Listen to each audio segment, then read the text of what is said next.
reason you're all here. I'd like to introduce our speaker, Stephen Kurkjian. Steve's been following the story of the 1990 Isabella Stewart Gardner Museum heist for nearly 20 years. And he's written a new book titled Master Thieves, the Boston Gangsters Who Pulled Off the World's Greatest Art Heist. Steve is a 40-year veteran of the Boston Globe, where he served as the paper's former Washington bureau chief and was a founding member of its investigative spotlight team. He has won more than 25 national and regional reporting awards and 3 Pulitzer Prizes. So now please help me welcome Steve Kurkjian.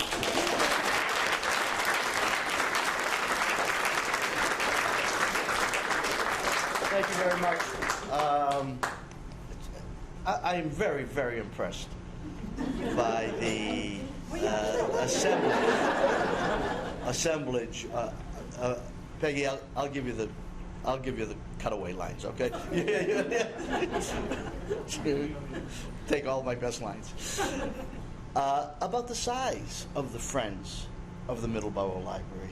You ought to be very impressed by your assemblage. I've done Friends of in probably a dozen other communities. Maybe because it's Libby's getting into all the local press, but I know anybody who's come here knows this library, and I salute you for supporting it. I grew up in Dorchester, in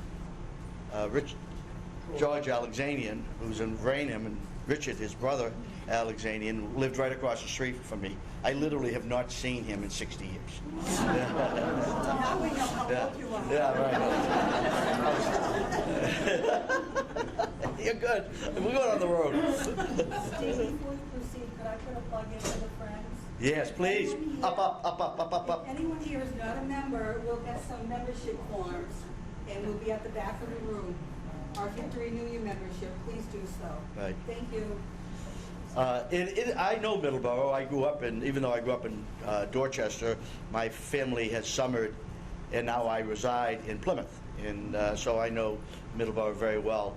I have with me a friend. I brought a friend over with me from Scituate, and as we went down one side street, getting a little bit lost finding the center, she says, "This is such a beautiful community, but how do you find it?" Let me introduce her.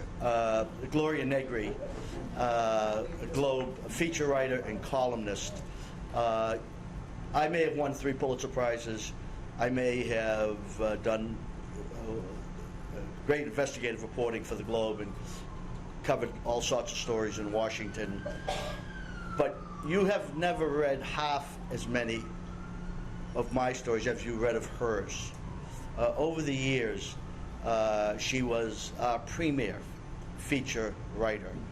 From as far back as the Boston Strangler, she was writing when anybody of any note, when President John F. Kennedy came back to Boston to visit his wife, who was then having their 3rd child, who was born prematurely and passed. Gloria was at the Ritz, waiting for him to come out.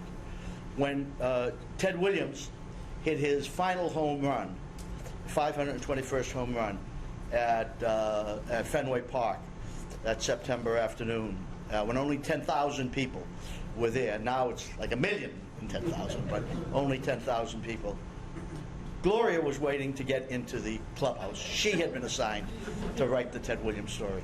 Unfortunately, the world wasn't as liberated as it is now, and so Gloria had to wait out to get inside. And when 2 weeks after this theft took place, President Reagan and Mrs. Reagan had come to town. He was raising money from someone. He was out of office, had been out of office for 2 years then, or a year and a half then, and Gloria was assigned to cover him. And she ran up. She ran up to him at a hospital where he was raising money for the hospital, and she said to him, "Mr. President, what's going to happen about the Gardner Museum?" And I think, you know, he was enough with it still, and he gave her a very good quote. I couldn't use it in my book, but it's remarkable of the work that the type of work she did.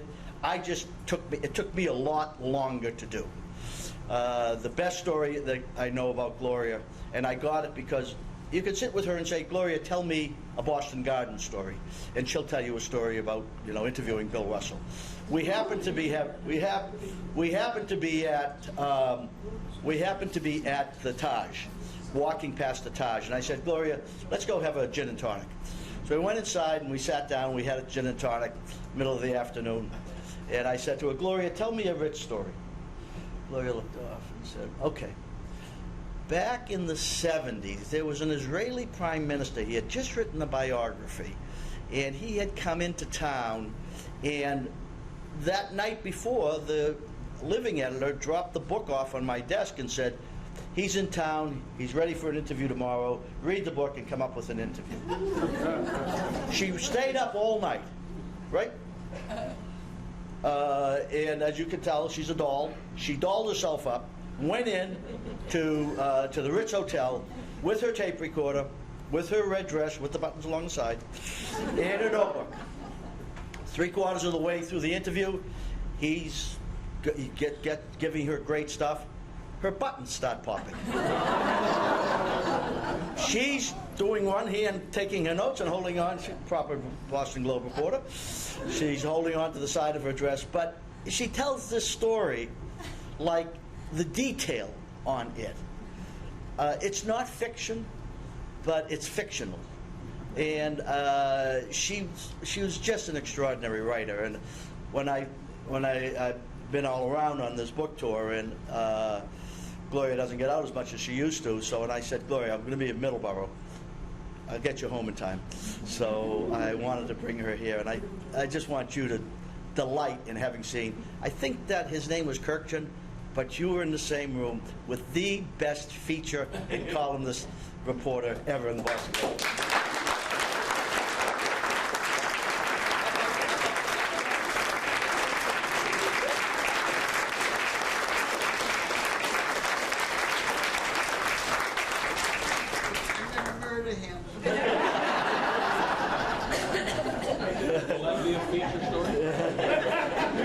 Not much I can say. I certainly didn't expect this, but it's lovely to be here. And I know Steve is such a wonderful, smart newspaper man, and that what he's going to offer here will be terrific.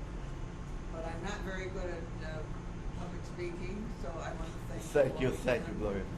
And lots of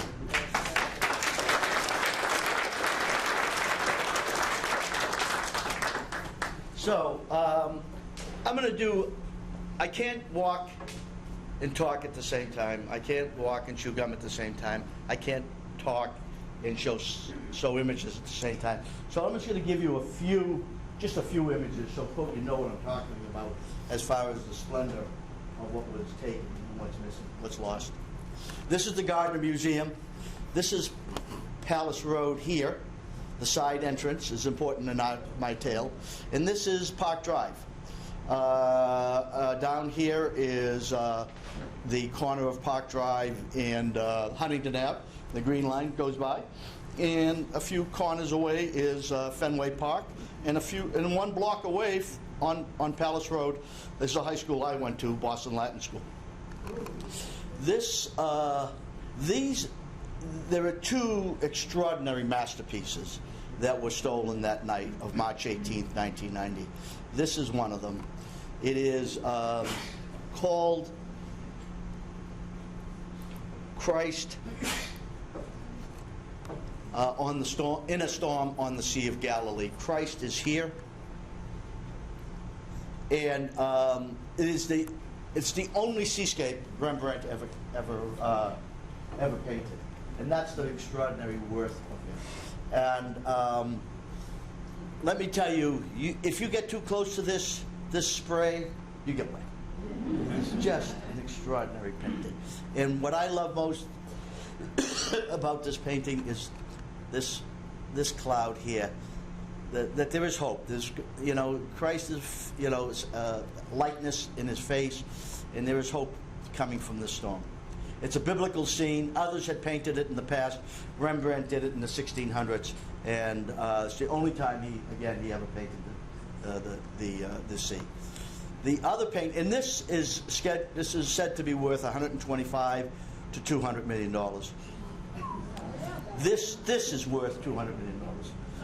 There's no way to value it, but this is what the gallery owners say. If you could buy it and it wasn't stolen property, that you'd buy. And this is by Vermeer, one of probably about 35 he painted. He was not prolific like Rembrandt, and his work is so detailed oriented. This, you can see the stitches in here. And this painting here is a famous painting, the Procurus, that itself is at the MFA. So this painting itself is $200 million, $250 million. The other paintings are not as exquisite. This one is Manet, Chez Tortoni, and then there were 5 sketches. Let me just do this. 2 other Rembrandts, that one, and a very small little sketch that they stole. This was thought to be a Rembrandt, but it's not. Gustav Flink is it, but he was a disciple of Rembrandt. There were these 5 sketches. I think I only have 4 of them that were also stolen from the Short Gallery. Let me see. I guess I only have 3 of them. This is something called a finial. It's atop of a flag pole. They didn't go in looking for the finial. They went in looking for this banner, which is a Napoleonic banner, probably 3 feet by 3 feet square, and they were unsuccessful in getting the fabric out of its frame. And interestingly enough, they didn't break the frame. Why I say interesting is because they had no hesitation in breaking glass. This is the glass that they had been standing on this this little table here to try to get the Napoleonic banner out of its frame, and they were unsuccessful. When they came down from it, they came face to face with this frame, broke it, and they stole the 5 sketches out of this frame. The remarkable thing is these sketches, okay, they're valuable. Degas was an amazing impressionist, but not his greatest work. And they're works in progress. They're sketches. 10 feet away from this, on this side of the wall, this side of the room, is a Michelangelo. And they let that go untouched. So it's hard to imagine why this stuff was carried off. But again, keep this in mind, and keep this in mind. Excuse me. Keep this in mind. This is the Dutch room, and this was the Storm of the Sea of Galilee was in this frame, and the Vermeer was in this frame. They have no hesitation about breaking the glass fronts, breaking the frames, and then out of this one, and I think there's a second one, probably this one over here, both large Rembrandts. They cut the canvas off of the backwards. So I'll just talk a little bit about the story. So if you try to imagine, why would someone do this? Why would you steal this wealth of material and yet damage it as you're taking it? The investigators come away and conclude that it wasn't done to sell on the black market, and therefore it had not been commissioned. I mean, we know from the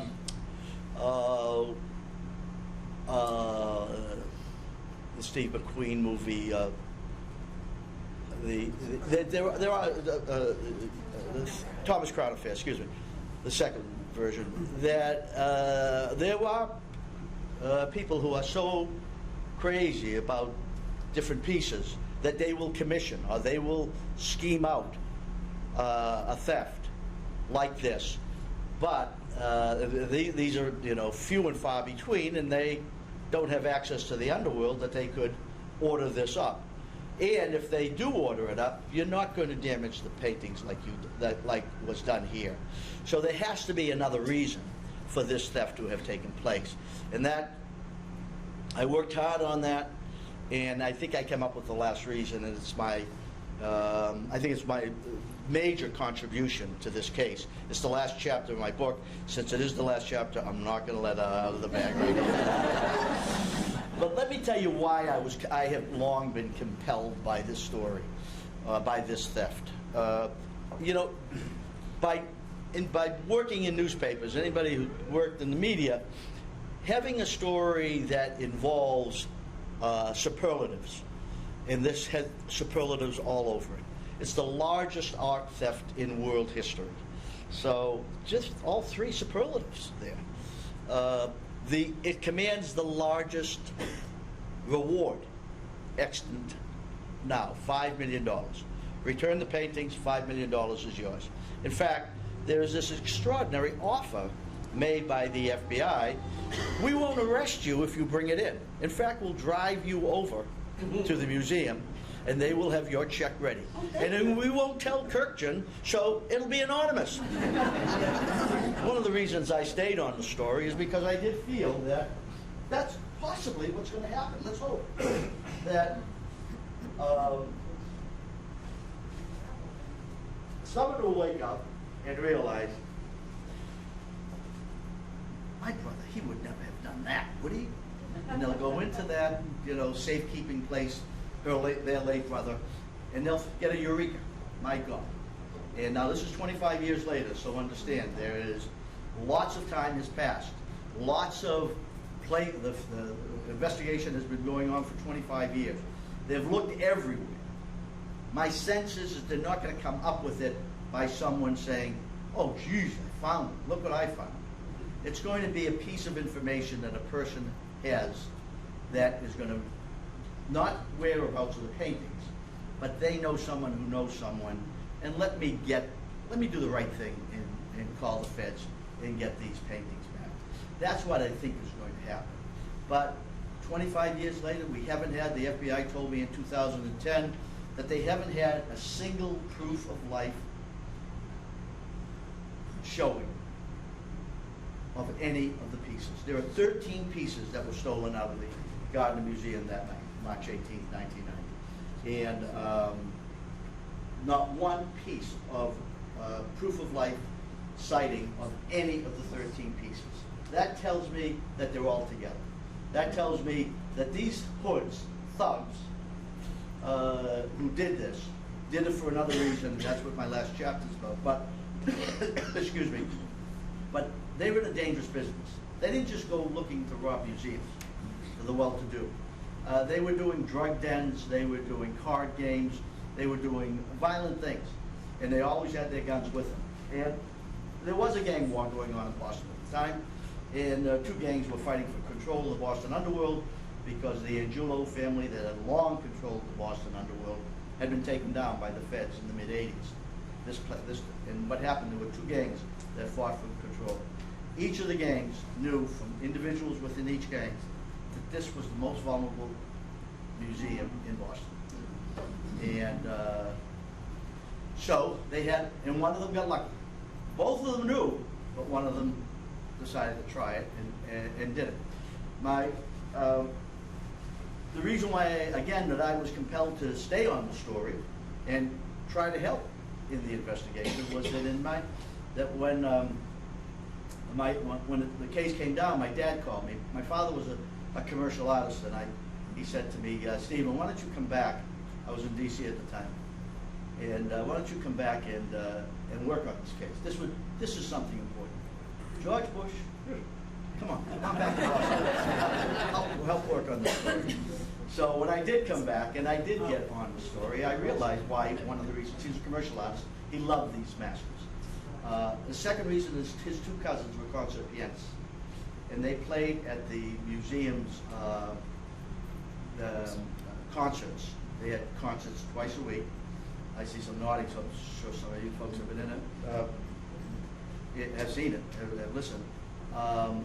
And I grew up in Boston. You know, I'm a Bostoner. I went to Latin school, which is, as I said, is a block away from the Garden Museum. So I felt, you know, having worked for the Spotlight team, you know, knowing that the two biggest secrets in Boston's history had already been broken by the Spotlight team, and by that I mean that Whitey Bulger, the notorious major gangster in Boston, had a secret relationship with the FBI. That had been broken by the Globe Spotlight team in 1988. And in 2002, that Cardinal Law was following a protocol that existed in every other archdiocese in the world, which said, if you don't have to, you don't report errant priests, abusive priests, to the authorities. And we had, in our state, for whatever reason, we had a law that exempted all religious figures from reporting such violations. And as a result, Cardinal Law didn't have to report, they didn't report, and that tolerated so much abuse. And that story had been broken by the Globe Spotlight team. So I felt a real sense of purpose, having started my career after a year or two on the Spotlight team. I felt that, you know, purposeful reporting on stories that have a purpose, that's a positive thing. And so I got on it. When I retired in 2007, I said, I could solve this. You know, reporters can solve this. We talk to the bad guys and the good guys. You know, we can hold conferences. So I worked 2 years in trying to solve the case, and I got nowhere. So I said, well, let me write it. And so I've been preparing to write it. I got a proposal out there, and it went nowhere. You know, there's been a couple of works of fiction on it, but my proposal went nowhere to do a nonfiction. But then the FBI in 2013 made a major announcement as they focused on a man in Connecticut. In his shed, the guy's name is Bobby Gentile, and his shed, this is the shed in Bobby's backyard. And the FBI announced that they had found out how the scheme worked, and that they had not a sighting, but a report, a rumor really, of where the paintings were. Someone had said something to someone else about selling the paintings on the black market in Philadelphia in 2002. Understand, this is now 2013, so their information wasn't very fresh, but it was enough for me to say, let me see if I can detail. And they absolutely believed, as I did my reporting, that the paintings wound up in this Home Depot shed in Manchester, Connecticut, in Bobby Gentile's backyard, hard by, you know, right beyond those trees is Route 384 going into Hartford. Well, you'll read my book to figure out why they felt Bobby was involved, but he was saying, I'm not involved. You know, he was an older man, well into his 80s, well into his 70s when I got to him, and he absolutely insisted he wasn't involved, he didn't have access to the painting. I never had him. Well, his son said to the FBI, I can't believe my father was involved, but if he had them, they would be in his shed in the backyard. He was telling this to an army of FBI and Connecticut State Police agents, officers who were. This is in 2014. They were going through his backyard in 2012, and the son said to him as he's looking at them digging up the backyard, Bobby, his father, was in jail, waiting to be sentenced on this crime they had set him up in the feds because they wanted to squeeze him. And they said, well, you know, if they're in that shed. And they said, what shed? And he said, that shed back there. And he said, they stopped for a second. We don't have a search warrant for that shed. So if we open the door, then whatever we find is not going to be, we're not going to be able to recover it. So they went and got a search warrant and they searched it. And they went in, they found these big, I don't have, big Tupperware bins. Well, almost fill up the half of the thing. And they said to him, there's nothing in here. And he says, oh, no, not inside, underneath the shed. No, underneath the shed. Yes, my dad, he's a sketchy guy. But he's on a wall. He has a false floor. He put a false floor in the shed. He had torn up the floor of the shed. He had dug a deep ditch, and it was deep. And whatever he had, that was important to him, he would put in these Tupperware bins and put into the ditch, and then put the flooring back. So they said, and he said, so if my father had anything and he doesn't have anything, it would be underneath that floor in that ditch. They got the search warrant, they pulled up the floor, and they pulled up, there was Tupperware in the ditch, pulled it up thinking, Eureka, and they don't find anything, nothing in the bins. They rushed to the prison the jail that Bobby was then being held in, and they said, Bobby, give us the canvases. We don't care if they're ruined. The son had said to him, I'd never seen my father as angry as he was 5 years ago. Some flood had hit the backyard and ruined whatever was in one of those bins. So they're thinking, right, and they still think, Bobby had access to the paintings. The paintings were in the ditch, in a bin, in the ditch, and that's where these hundreds of millions of dollars worth of masterpieces ended up. It's hard to imagine, especially hard to imagine for me to imagine, as when Bobby got out of jail in December 13, I didn't have a start to my book. So I said, well, Bobby's out of jail, let me see if I can engage him. So I called him up, I sent him a letter, and he said, sure, I'll talk to you. You're the old guy with the white hair, I saw you in court. Everybody else is 25, and then there's me. So I said, yeah, that was me. He said, okay, come on out. He says, but if you're gonna come and you want me to talk, you gotta bring one thing. I said, what's that? Regina's Pizza. I said, yeah, I haven't been to Boston for 5 years, so bring me a couple of pies. So 3 days in a row, I brought pies down, and he'd sit there and he'd eat one pie, put one pie aside for his wife, who was ailing at the time, and we talked. And he denied everything. Never, no, I'm not involved. But he told me about the ditch. He told me about the shed. He told me about, them coming to him and saying, we know you know it, and if you give us the ruined canvases, even though they're ruined, we'll give you the $5 million. That's how frustrating this case has been for them as well as us. I mean, we're I'll go into this in a bit, but we're the owners, we're the appreciators of this. Mrs. Gardner, who built this museum and opened it in 1903, built it for one transcendent reason, and that was to inspire us. Didn't do it for me, but it did for my father. To inspire your children and grandchildren, right? To come up with an American tradition of art. She had traveled the world over with her husband. She had come to Boston in 1860, married one of the richest Brahmins in Boston, a shipbuilder named Jack Gardner. And they had their first child, and only child, and he died. And in order to avoid her falling into a depression, he started to give her world travel. And they traveled the world over, and she fell in love with art. And she began to buy art because she had the millions to afford it. And the Vermeer she bought for $250,000. So it's dear. I mean, it's valuable even then. There were no bargains. She wasn't looking for bargains. 5,000 here, 5,000 there, fine. But she wanted to collect the greatest art that the world had produced and bring it to Boston. So our kids and our grandkids, if not our parents and grandparents, could be inspired by the world's collection. She wanted to do it for us. And when she opened the doors of the Gardner Museum in 1903, no charge. And there was no charge. You could give a donation. For years, I met a woman who was there in the 70s.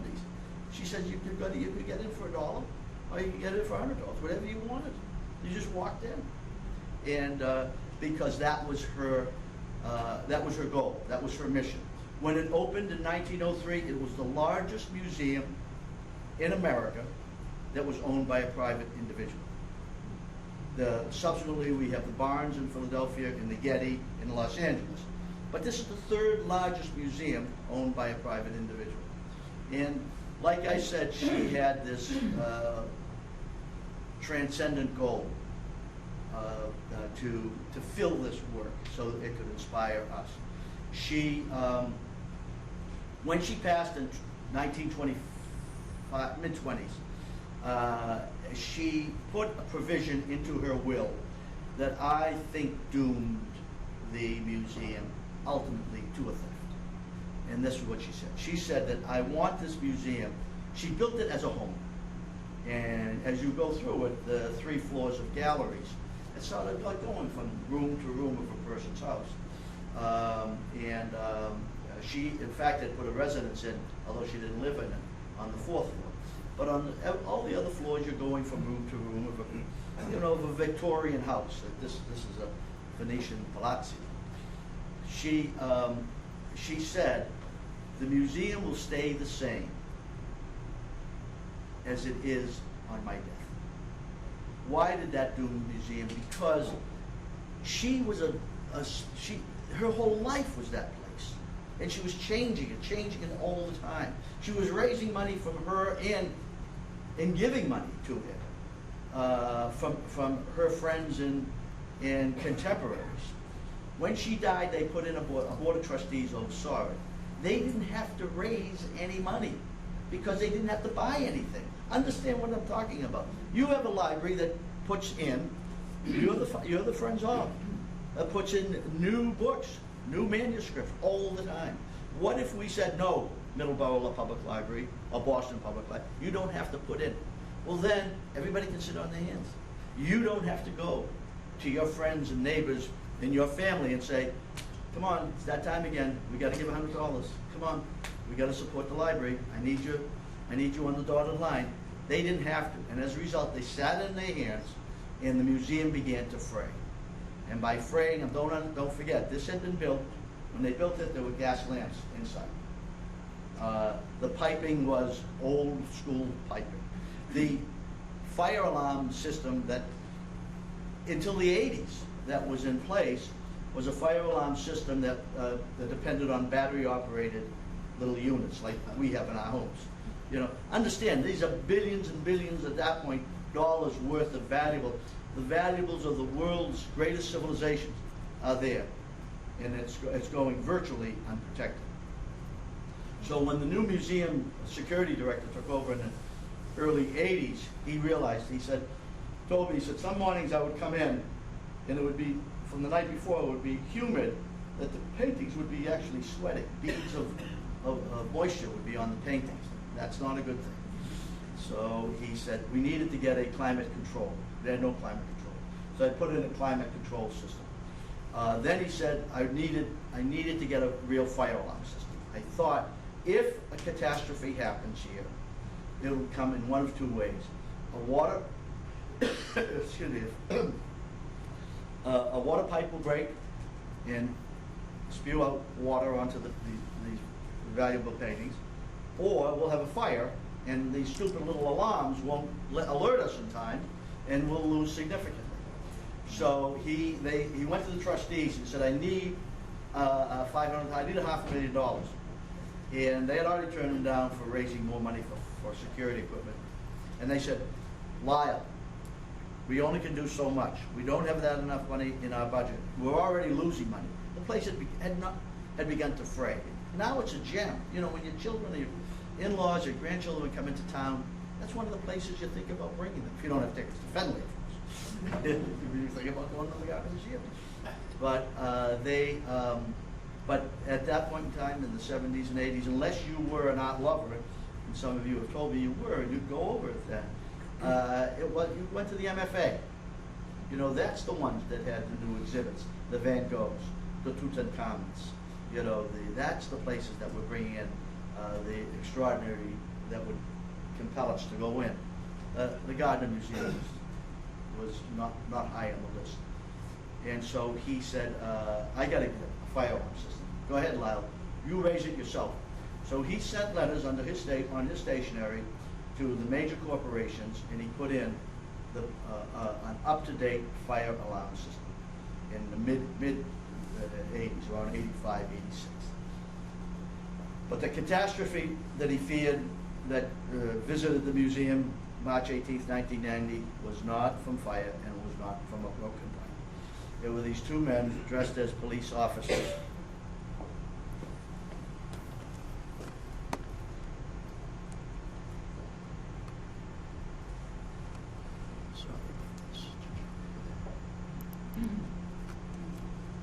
These two guys.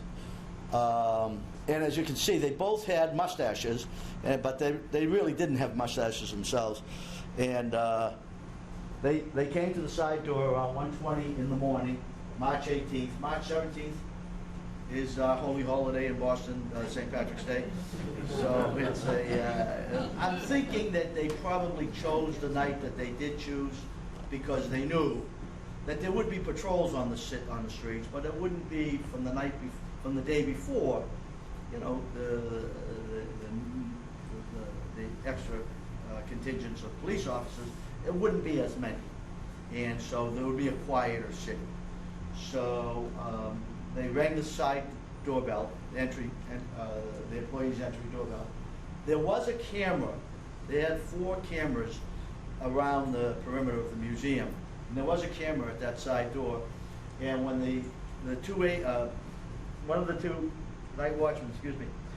two night watchmen looked up and he saw from the closed circuit TV that there were police officers. He knew, I'm not supposed to let anybody in, but they said they were there to investigate a disturbance, and he thought that maybe some kids that he hadn't seen because there was no camera in the back had jumped the iron fence in the back of the museum and had gotten onto the lawn area. And he thought maybe one of the guards at Simmons, which is right across the side road there, had seen him and had called in the police. And so he made one of two, this was the first of the 2 grievous errors.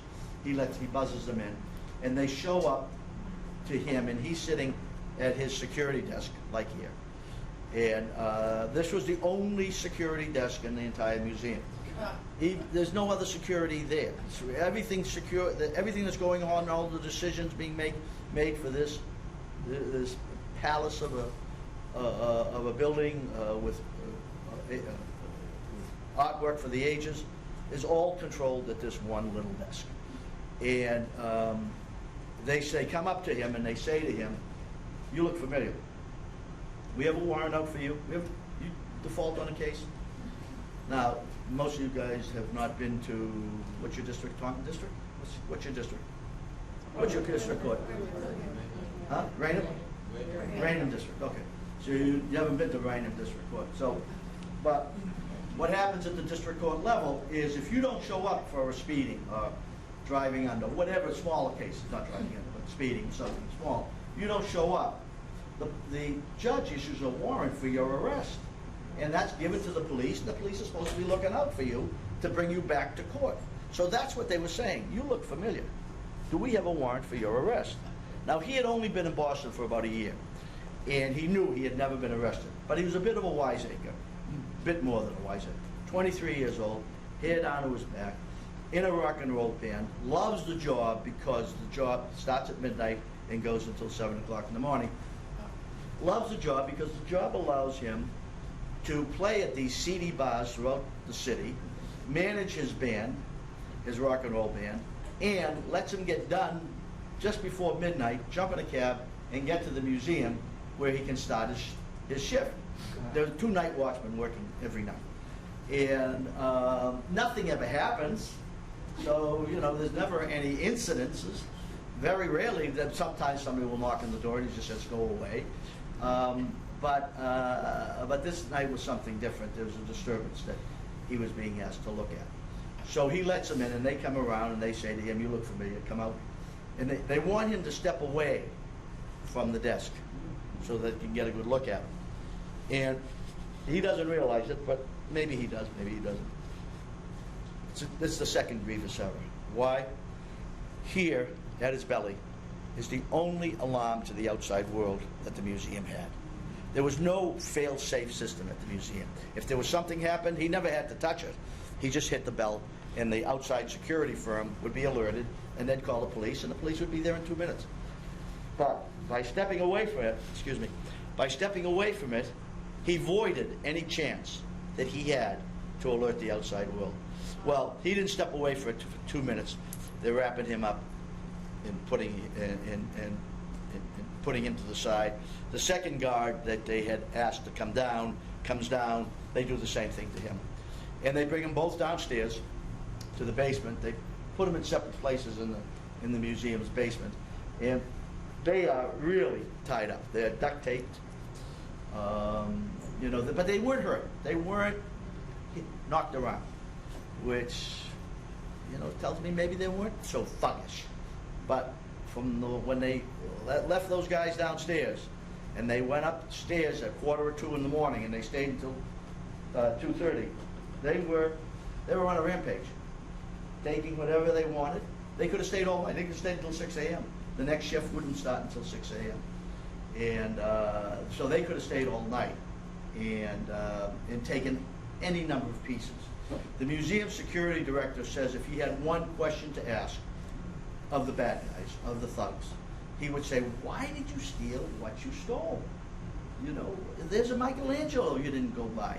Up on the 3rd floor, there is the most important painting in all of America. Titian's Rape of Europa on the 3rd floor.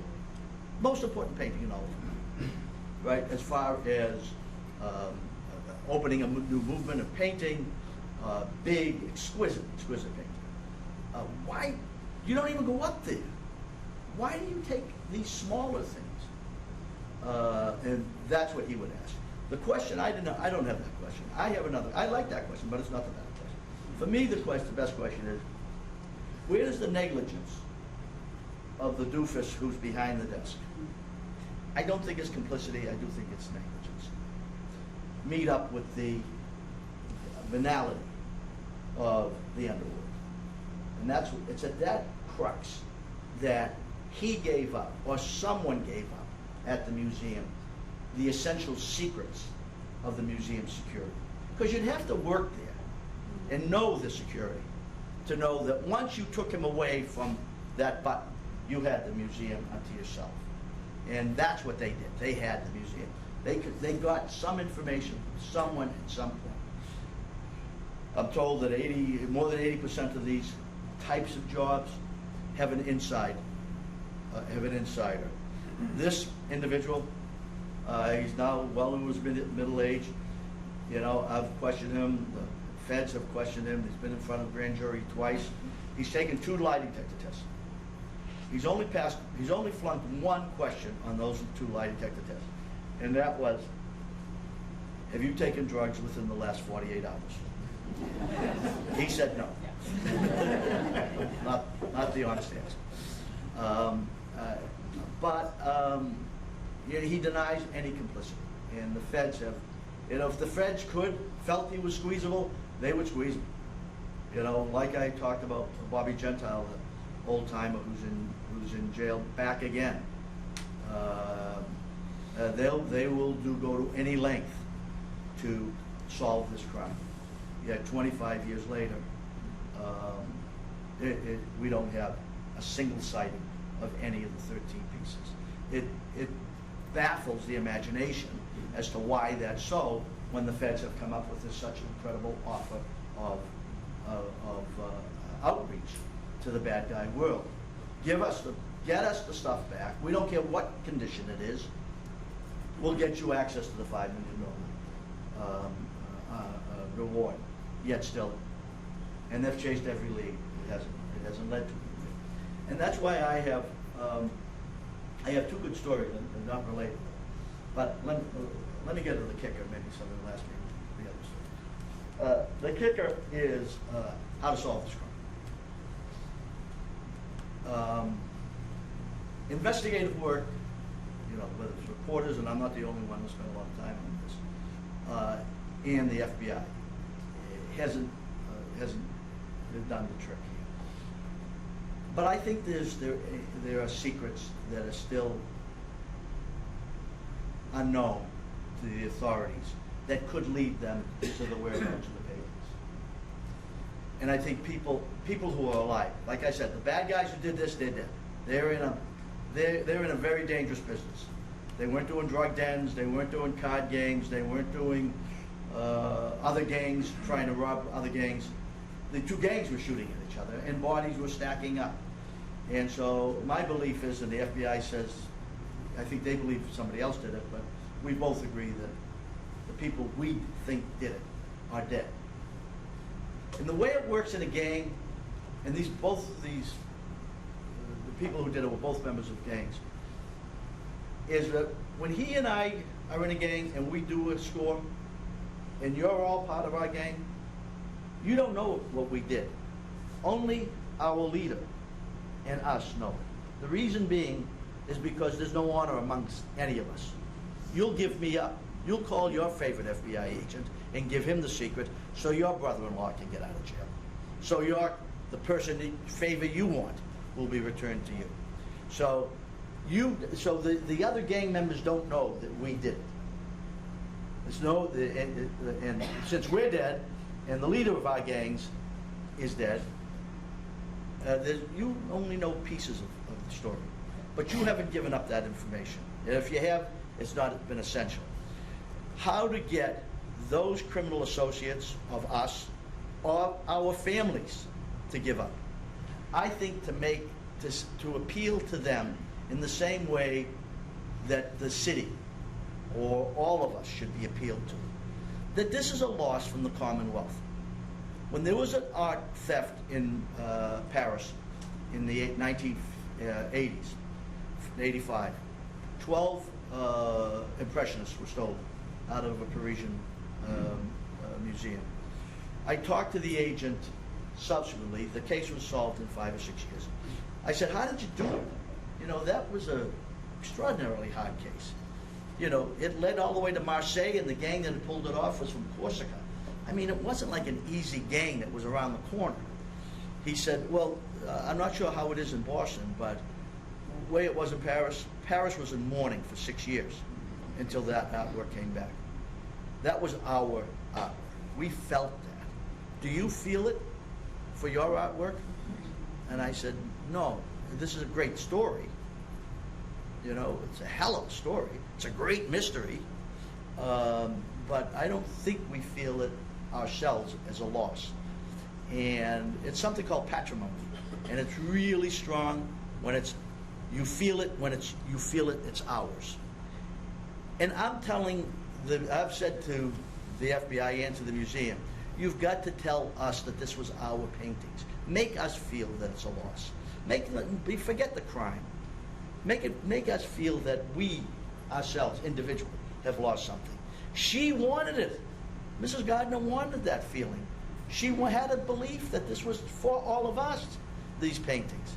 For us, not just for our enjoyment, but for our inspiration. And until that happens, we're not going to get the hard hearts who know a little piece. You know, there's hard hearts. Boston is not a racist city anymore, but it is still class-driven. There are haves and have-nots. And the have-nots, where these gangs come from, they don't give up secrets. But they've got to feel this loss. And the way to feel it is to say to them, and someday I'll see this is naive. I've had cops tell me this is really naive, Steve. I said, well, you bring up the sense of their children and their grandchildren aren't going to see this stuff. Whatever it was stolen for the purpose is long since gone. Now your children and my children cannot be inspired. Our grandchildren cannot be inspired. You may get, and we're not going to give you up. There's no secrets. We're not going to call the Globe and give it any secrets up to the Globe. And you might even get access to the millions. So help us solve this crime. Make it feel like it's a loss for each of us and all of us. That's what she wanted. Mrs. Gardner wanted that. Let me tell you, this is my drum roll end, is that we aspire to be, we say we're a world-class city, right? World-class. We aspire to be an Olympian city. No Olympian city allows the only Rembrandt seascape to go missing for 25 years. And the only Vermeer in all of New England and the Northeast to go missing. for 25 years. You can't forget this. You got to try to stir the conscience and the emotions of us, all of us. You got me, and I think it's an easy sell to get the secrets of this case told, and you know, our children will be able to see it. We'll be able to take our grandchildren to the museum, and then you know, we'll be able to fulfill the mission of us being an Olympian city. Well, thank you very much. I'll take questions, anything you have to ask.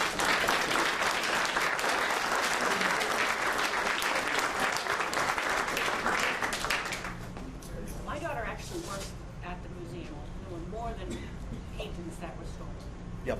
There were a lot of like little trinkets that. Yeah, I'll show you. Yep. No, I heard you say that. I think they know. There were like almost like 70-something pieces that were actually. Yeah. Could your stolen. daughter call me? That's a hell of a story if that's true. I don't think that's. There were like little pieces of silver and in that Dutch room, Yeah. that little case. So Then- why would they take those little trinkets? Well, they stole this out of the Dutch room. This beaker. Why? Who knows? And they stole. I don't even have it. It was so They small. stole like little tiny little pieces. Little sketch. Yeah. Stamp, postage stamp Yeah. size sketch. So it's like, It's bewildering. yeah, It's and like absolutely little good. pieces. Yeah. They just like pick and choose out of the cases. If they're 75 and not 13, Yeah. that's a front page story. So we'll talk. Well, she works there. We have sources. Like, there's a lot more than the paintings Right. that were taken. Right. 13 pieces I know of. Yeah, There are so many others that I don't know of. Yeah. That's what we call a story. Thank you. How much did they get for insurance? They did not have insurance for loss.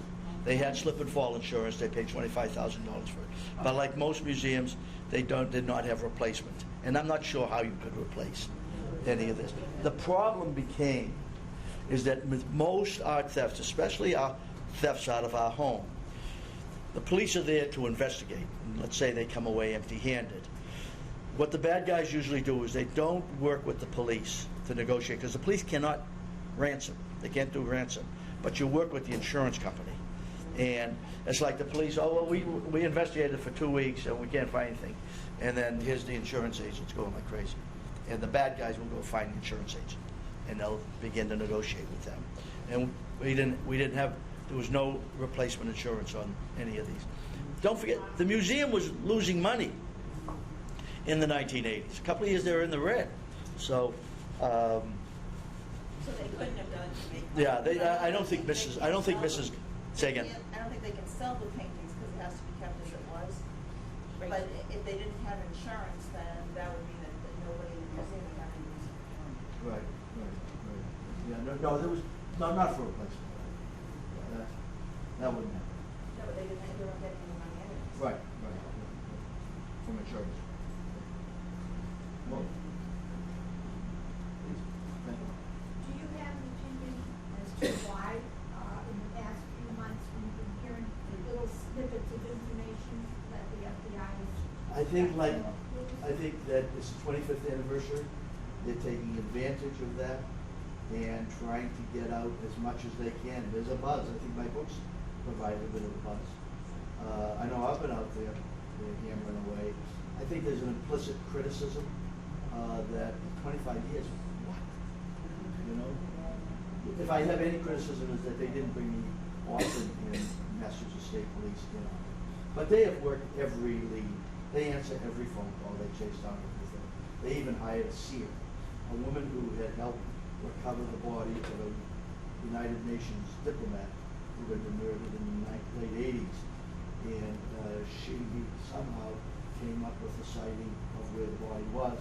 And it was true. Well, she came to Boston, and they didn't pay her way.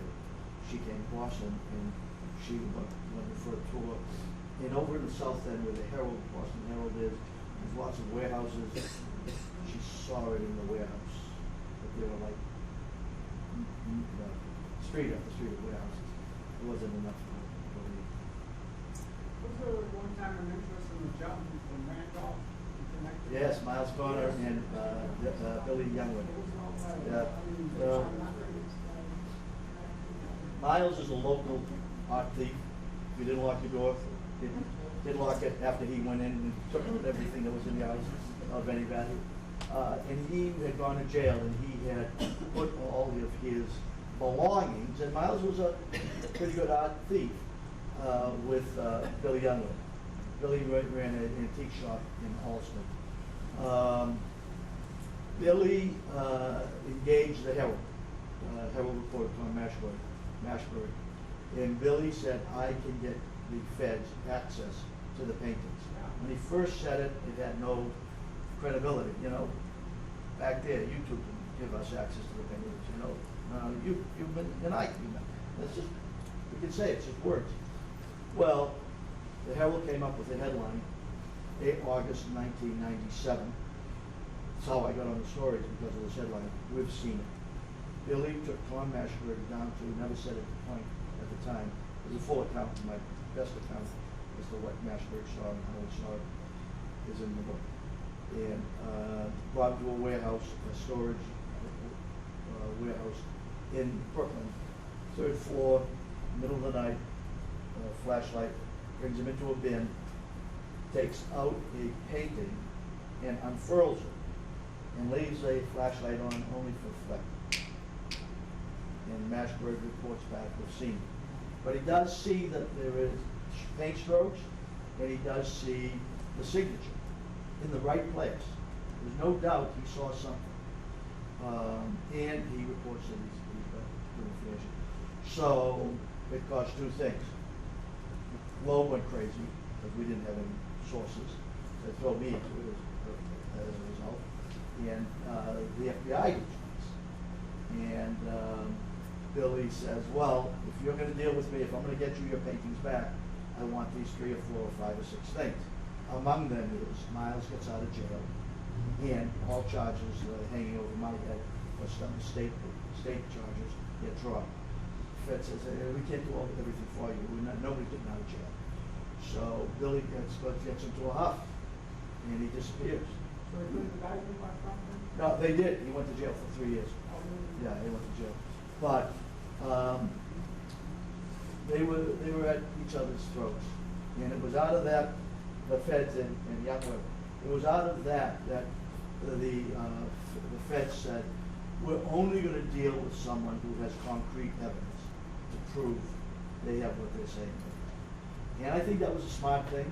In fact, some part of me could say it's counterproductive to put a $5 million reward, because that brings all the bullshit outs, all the con outs, all the prisoners who say I can get you something. And that's nothing to us, but the FBI has to dig on each one. It wastes their time. And, but they have to do it. So it's got to be as frustrating. It's got to be frustrating. Thank you. Any questions? Mr. Alexanian? What was the cumulative value, volume of all the items stolen? Well, they had to come in and out of the museum. They had to leave the museum twice. They left in at about let's say 2:30, and they left twice in 5-minute intervals. So my sense is they put the stuff. They had a hatchback, said to be a hatchback, and they put it in, and so they had to come out twice. That's one of my senses that why they needed to steal the. They wouldn't go looking for big paintings. Yeah. Well, the reason why the feds disbelieve and still disbelieve Mr. Youngworth is, as Tom describes it, Youngworth took a painting they showed him, Storm of the Sea of Galilee, out of a big tube and unfurled it, held it above his head, and it unfurled. The feds say that couldn't have happened. That painting could not have unfurled because it was so thick with lacquer from over the years. And they did testing. Youngworth did come forward with some chips sometime about a month or two later, because, you know, he was being challenged by the feds saying, you don't have it, you don't have it. So he came forward with chips. They tested the chips, and they said, no, the chips are not from the Rembrandt. But they didn't say the chips did come from a 16th century piece of artwork. So my feeling of Youngworth and of Mashberg, I think they may have seen something. I give it much more credibility than, I know Tom Mashberg. I've competed almost violently against him on this story. And there's no way he makes it up. And if he sees paint strokes on a canvas that looks to him, and he sees the signature, there's no way, he only had known Youngworth for a month at that point. There's no way Youngworth could have figured this thing out to say, let me get a replica and get paint strokes on it and convince Tom Mashberg that I have the actual painting. It just doesn't make sense. And Youngworth related to one of the gangs, one of the two gangs, and he doesn't talk anymore. He's out in western Massachusetts, and he's bitter. He wasn't that friendly back then. Now he's very bitter. Last questions? No questions? Thank you. You said you had 2 stories. Did you tell us the other one? Good. Yeah. Thank you. So this is Bobby Gentile. This is the Bobby Gentile story. Bobby gets out of jail in December 2013. Tells me he'll talk to me if I bring him the Regina pizzas. I bring him the Regina pizzas. He denies. I had 5 hours of interviews with him over 3 days. I think the last day, I looked at my calendar recently, was in February 2014. So as I'm walking out on my 3rd day of my interview with him, and he's older and he's big man. He's been a paver for his entire life, on his hands and knees, driveways and pools. And he's also a con artist, and he's a bit of a hood, and he's gone to jail for small, medium stuff. And his best friend was the guy who the feds absolutely believe had the material up in Maine, kept it up in Maine. And that guy's widow says, when my husband died, just before he died in 2004, we had lunch with Bobby, and my husband gave him those 2 masterpieces. So the feds are really, really interested, really believe that Bobby Gentile has access to these paintings. And don't forget, it's his shed that they go searching in. So Bobby says to me, as he's making his way slowly to the front door, says to me, he's got leg irons. He's got the GPS, because he's on parole at this point. He's not supposed to leave the house. So he says to me, shut off your tape recorder. So I shut off my tape recorder. And he says, what do I get out of this? He's looking at me, right in the face, looking at me. So understand, anybody who's done reporting, and there are people in this room who have done reporting, know, when you go into an interview, you know what you're going to expect. You have maybe a 5 degree of more or 5 degree of less. But it's going to be within that range of what you're going to come out with. Well, Bobby's saying to me, what does he get out of this? Doesn't factor in he's trying to say something to me, but he's not saying it. So I said, Bobby, what do you mean? Your lawyer has already told you, I can't pay you any money. The lawyer was not in the room. The lawyer says, you could go talk to him. He said, what are you talking about? Your lawyer already told you I can't give you any money. And I don't have any money. So I can't give it to you. It would affect what I wrote. You know, people would say, I wrote this because you told me this because I gave you money. Okay, so he says, I'm thinking, and he's looking at me, and I'm thinking, he's trying to tell me something. And I said, he's trying to tell me that he hasn't told me the truth. But there's some way of getting him to tell me the truth. So I said, Bobby, how about this? What if I give back I was just starting my writing on the book. What if I give back my publisher his money? You know, it's not all the money in the world. I give it back to them. And then you and I will do a book. But no more bullshit. No more they set me up. No more I never saw anything. No more they're lying, I'm not. You got to tell me something. We'll do a book. We'll share the profits. It'll be a bestseller. And 60 Minutes and every other camera crew in the world that has money will pay you to sit down with them. So I am flying on thin ice here, and I don't even know where it's coming from, but I'm absolutely convinced he's trying to tell me something. So I said, I'll take this flyer. And when I said it, it sounded pretty good. You know, I would have bought it. So Bobby says to me, so he said, let's do it. Let's get real here. You and I will do the book, but you got to tell me something.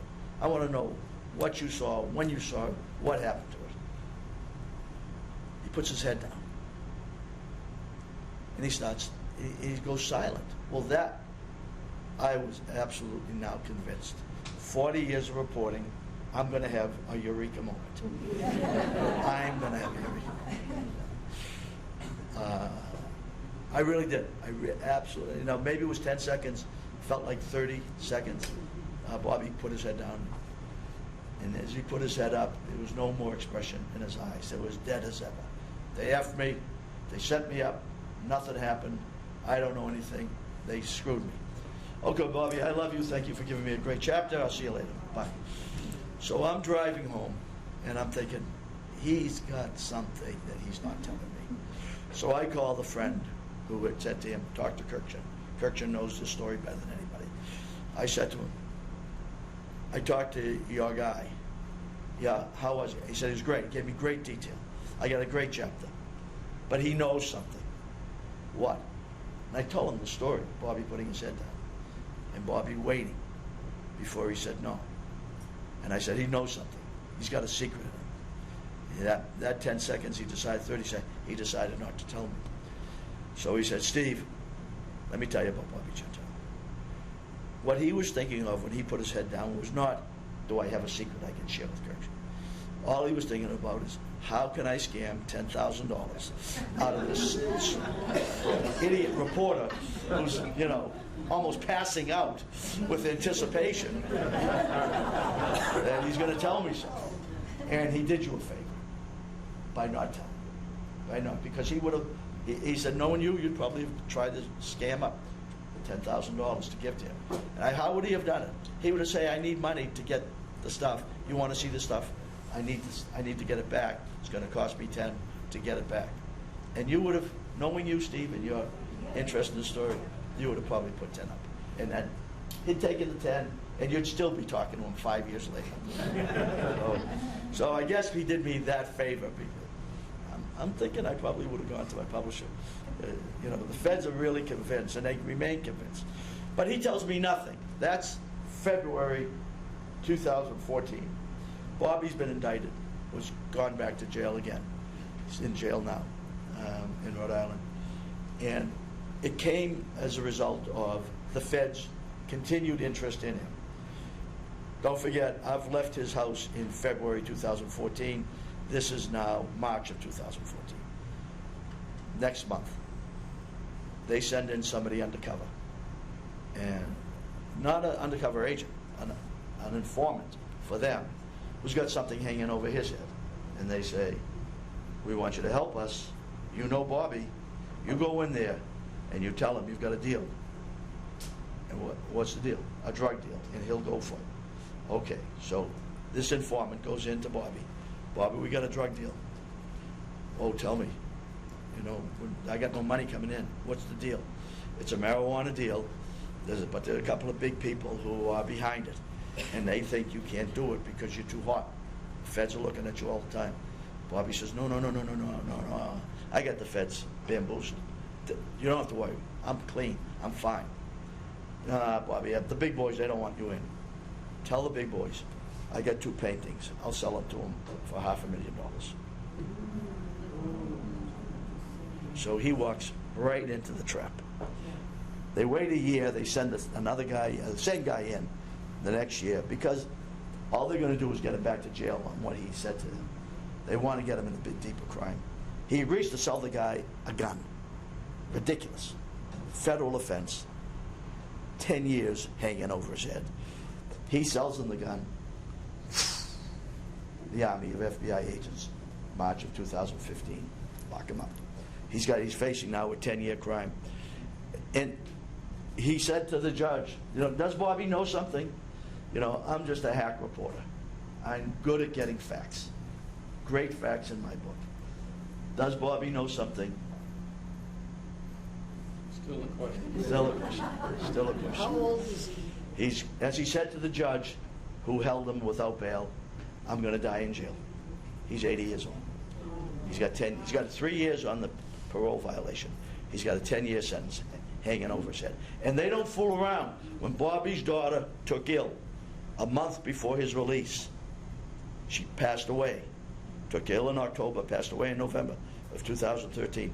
They didn't let him out. They didn't let her go to her bedside. They don't let him go to a funeral. So they do not fool around. These are serious people, the feds. And so Bobby will die in jail. And unless he can, Two pages. one of them would get him out of the jail. They said to him, Bobby, this is what we want. Pass a lie detector test that you threw the paintings away. Just pass a lie detector test. And I don't know anything. I don't know anything.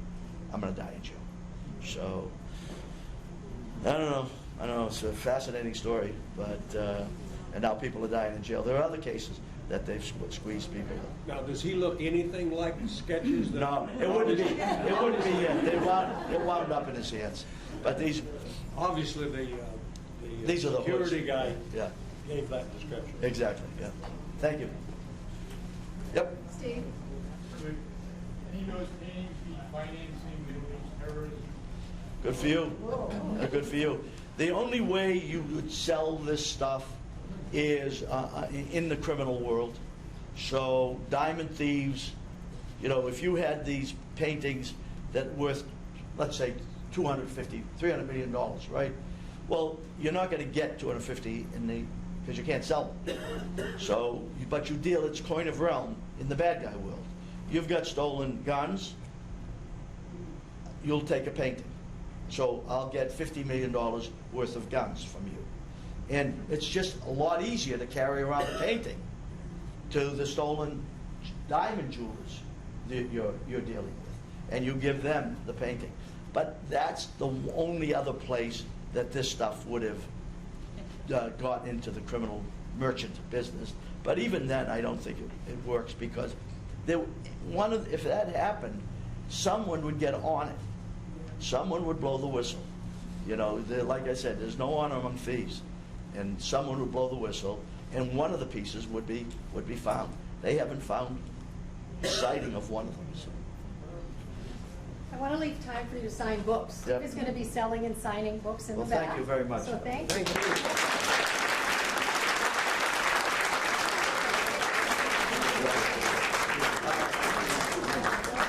Will you give me a standing ovation?